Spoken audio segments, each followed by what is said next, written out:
Magandang buhay mga madam. Another day, another vlog na naman tayo mga madam. For today's ganap nga ay another celebration na naman ang pupuntahan natin mga madam. Kung kapilang pa mo mag-diet ko mga madam, karin lama nagpamangan. O syempre ako naman iwas.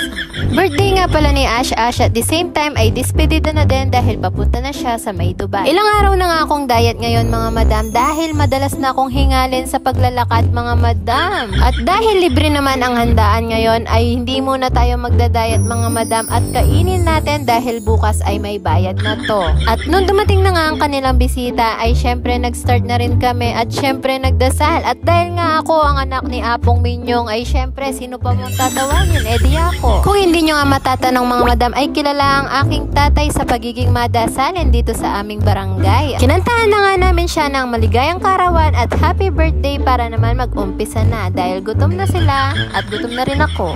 Pero sa totoo lang mga madam, mahihain talaga kami pagdating sa mga gantong okasyon lalo na merong galing abroad. At dahil kilala na nga kami ng aming kaibigan ay hindi niya kami in-inform na nandyan si Ate Isay at syempre nagulat kami mga madam. At heto na nga, dumating na nga ang kanilang bisita, ang baby boy na napakalusog. At kahit balikbayan nga si Ate Isay ay napaka-humble at generous niyan mga madam. O kulang na mo pauli no nga ulam ka na. Maraming salamat sa inyong masarap na handa. Safe travel Ate Isay and Baby Ash. If bet nyo nga ito, please like, share, and subscribe. ご覧いただきありがとうございます。